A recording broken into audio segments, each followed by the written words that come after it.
I'm an obnoxious optimist. I lived an incredibly wonderful, very vanilla life. I like vanilla a lot. I like anything, actually, with ice cream. But I lived a vanilla life. It was fabulous. I had an amazing husband I met my first semester in college, 2 beautiful boys, my own chiropractic practice that seemed to be still solvent, despite my best efforts as a business owner. No, it was great. But I lived a vanilla life, and I loved it. I knew where we were going, we had financial security, all the things of the American life. My husband ran marathons. He was the technology director of a payrolling company down in Towson, so he commuted every day. And one day, which by the way, he was a very stoic man, he came to me, he's like, Ange, my belly hurts. I need to go to the ER. What? No, you're Superman. Nothing ever permeates that exterior. You're good. So I took him to the ER, had to drop him off because I have 2 little kids at home. Like, what in the hell is going on? This bump in his belly. Go home, take care of the kiddos, go back to the ER. What's going on? Now, if anybody is in the medical profession, July 1st happens to be the first day, yeah, you know, first day that the interns start, right? He's trying to get an ultrasound. He's telling the tech, he's not a medical person, how to use the ultrasound. And they went and did a CT, still scratching their head. They saw a mass in his belly, weren't sure what the hell it was. 8 days later, 2 biopsies, we still didn't know. My husband, who was very strong and very healthy, very fit looking, lost 20 pounds in just a few days. So 3 days later, they called and they said, hey, why don't you come in and we have your results, because they did the biopsy when they finally had the results. And Josh said to me, you know, if everything's okay, that's awesome. If it's not, I'm going to be really mad, because they just told me, just come in, no big deal. So he sends me off to work. He goes in, and I get a text. I'm in the middle of taking care of chiropractic patients. So loving and serving all of them, I get a text. I'm checking my phone like every 5 minutes to see what is going on.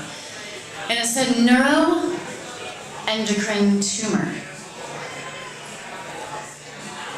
What the hell is that? Is that cancer? Is it some hormonal thing? Like, give me more.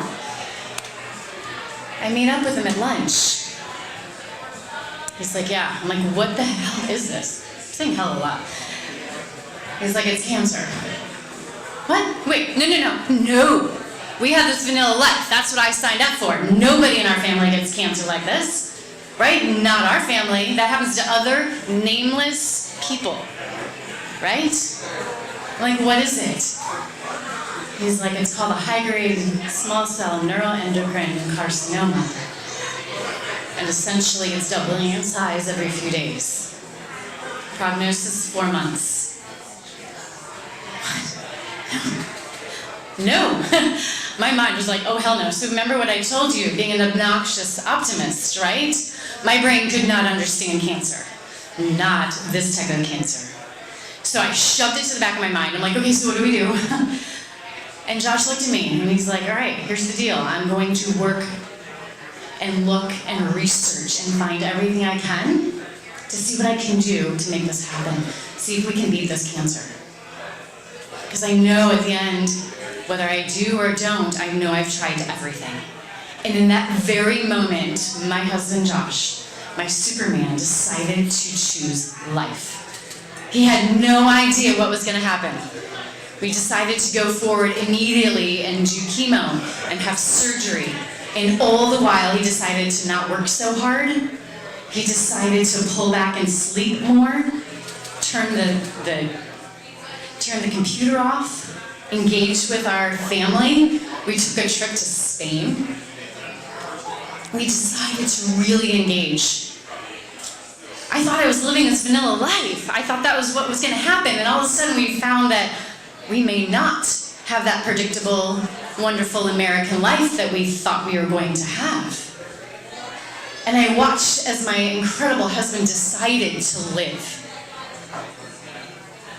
Decided decided to engage on a deeper level and show that for myself and our 2 boys. And my very left-brained, cerebral husband, who always needed to prove everything, found a faith that he never knew existed. 9 months after he was diagnosed, he asked me, he's like, Ange, can one of your patients, who happened to be, I saw a number of pastors, can you come in and baptize me? I'd like to be baptized at our house. Okay. That afternoon, the perfect person walked in, and he came to our house the next day. 2.5 weeks later, Josh got his angel wings. But he left an incredible legacy of strength to model for our children. And he did everything in his power to make sure that we could be successful moving forward. And my story does not end. Yes, my life is no longer vanilla. I have since remarried, I have another child to love, a stepson, and 2 dogs. I get to honor my late husband by living today. And I encourage each and every one of you to look deeply in your own heart, to see where you may not be living, and just like Josh, choose life. Thank you.